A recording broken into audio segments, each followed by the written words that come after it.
This is Dolynny TV, ladies and gentlemen, and welcome back to another edition of Edmonton Oilers discussion here on the channel today.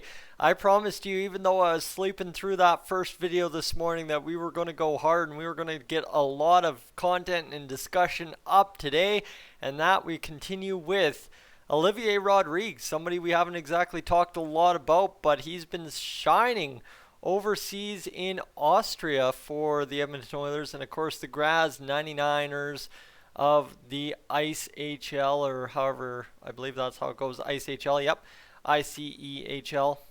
I don't know if they pronounce it ice. Again, sorry, I'm terrible. But you know what? For Olivier Rodrigue, a guy who has now improved to a 4-0 record, 2.50 goals against average, and a .92 save percentage. So this is huge numbers for the Edmonton Oilers to get out of Olivier Rodrigue. We need to see him really come into his own over there, just kind of in advance of figuring out where he's going to play in the Oilers farm system. That's the tough part, right? Is because you've got Dylan Wells, you've got Stuart Skinner, you've got Anton Forsberg, you've got a list of guys to go before you can exactly get Olivier Rodrigue or anyone else into the system as far as it goes at the AHL level. So Olivier Rodrigue absolutely starring in a big time role for the Graz99ers so far. He's played the most games of any goaltender, but the other two goaltenders have combined played more games than him. And I mean, Graz has had excellent goaltending all the way, whether it be Ben Bounds, Felix Nussbacher, Nussbacher? I don't know, Nussbacher. If somebody can tell me how to pronounce that, would be good. But everybody over 910. I mean, the guy I just pronounced or spelt the name for, 937. He's got better numbers than Rodrigue. But what you need to know about this team is there is a guy from Irma, Alberta. And I mean, you can go back through the archives here on Dolynny TV. Parker MacKay of Irma, Alberta, going out there and absolutely rolling over the competition at the IceHL level. 7 points in 9 games. He had a fantastic game back on November 13th there, which is the game we're talking. Olivier Rodrigue went 4-0, and I just wanted to make mention of that because I had Sam down in Bakersfield.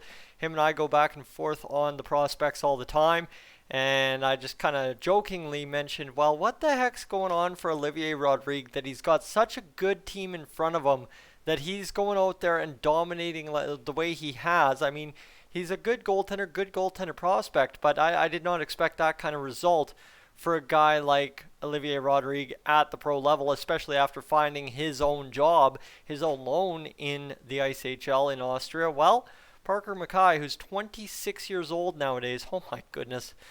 Guys, I'm old. Okay, I'm sitting here. I know Parker MacKay from my days spent in Irma back when I was about 18, 19 years old. He would have been there for the Irma Tigers Fastpitch team. I don't know if anyone has gone through the archives. I'll link the video in the comments of this video, but I actually called U21 Fastpitch Nationals in Irma way back in 2014, where the Irma Tigers, Irma's just a town 10 minutes west of Wainwright, if that gives you a better marking, close to Viking, you know, where the Sutter brothers are from. Yeah, that area of Alberta, central Alberta, that's the area we're talking. And Irma won that tournament, and I mean, I called 31 fast pitch games or something stupid in 7 days. It was the most ridiculous thing I have ever done in my broadcasting career, the most time I have ever spent on a mic in my broadcasting career in a week, but we got it done, we got it covered, and we got it good. But that's kind of my roundabout connection to why I found something interesting outside of Olivier Rodrigue on the Graz99ers roster. So just a little heads up there. MacKay, who has 7 points in 9 games, and I know it looks like MacKay. I've been told MacKay. I hope I'm still getting it right after all these years. It is 2020, 6 years since I was taught, and maybe I've got it switched in my brain, but I'm pretty sure I got a lesson way back when on this, not that kind of deal. So let's go back to the Graz99ers stat sheet here just for a second because there's a lot of guys in the 7-point range.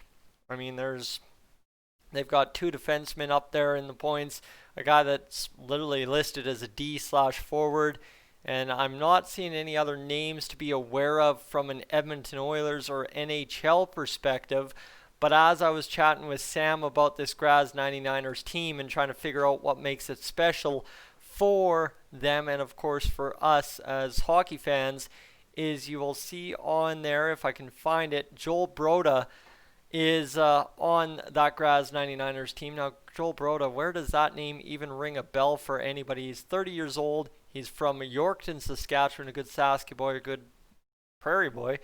And, well, where does that ring a name? Let's go all the way back, all right? He played with the Calgary Hitmen in 2009, 2010. No, that's not where it rings a thing. Whereabouts? Houston Aeros, does that ring a name? 7 points in 22 games? No, that doesn't ring a name.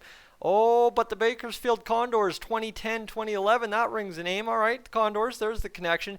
And then in 13-14, he was actually the captain of the Bakersfield Condors at the ECHL level with 40 points in 41 games played, and also played on loan with the Oklahoma City Barons, the Oilers affiliate way back when.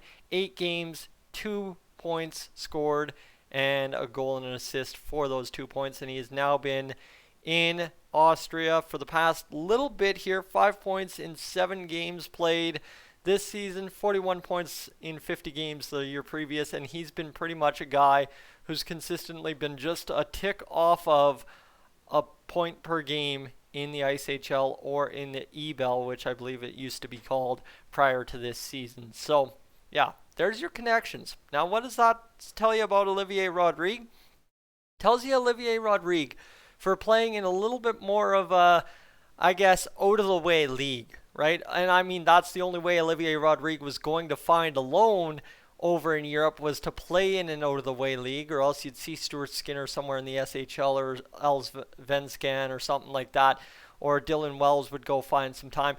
No, you found Olivier Rodrigue, who wanted to get into action, wanted to make sure he was playing, and there he is in Austria putting up good numbers, playing with guys that, well, if we can bring it back to Alberta, if we can bring it back to the Oilers, we can bring it back a couple of different ways. I know I can bring it back personally myself, and that's why I shared the story of Parker MacKay, is just simply because you can go out there and kind of tail back probably a story from Broda, MacKay, or Rodrigue to, as an Oilers fan, Condors fan, or just as an Albertan. You can somehow find a connection back to the Graz99ers in Graz, Austria, and that's a pretty cool thing. So, I mean, what do I have to really say about Olivier Rodrigue in this video, as I can't even spit it out now, is just simply he's playing with a good team. He's playing with a team with connections, and you know what? He's looking sharp. I'm really liking every update we get on Olivier Rodrigue. By the sounds of it, he's goaltending well. I think the last one was a 4-goal performance,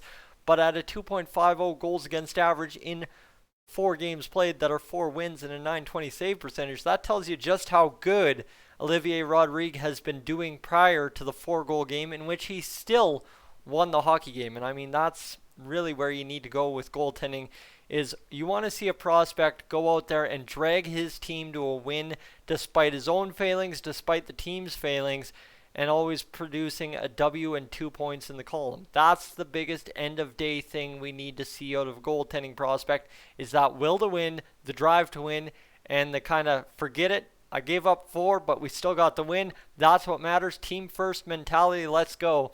And Olivier Rodrigue, the interesting part about that, right, is you can talk about the team first mentality, but this is also a guy very self-driven, very much so wants to go out there and continue to improve his game prior to the AHL and NHL, maybe ECHL seasons getting underway here in North America. I believe the ECHL is targeting December, if I remember correct. So Wichita Thunder might be something to watch for us right away here soon as well. So Olivier Rodrigue, the update's good, the update's positive, and away we continue going with these prospects over there in Europe. I at least hope to have done one video on every single prospect before we find ourselves all the way done and starting NHL games January 1st, because you know the prospect videos kind of die out. I do one big update a month after the season gets underway. Ladies and gentlemen, I'm Tyson. This is Dolynny TV. Thanks so much for listening to the stories. Of course, that's what this episode was more entailed to. But of course, the update on Olivier Rodrigue, first and foremost, the most important part of this video, guys. I am up on out of here.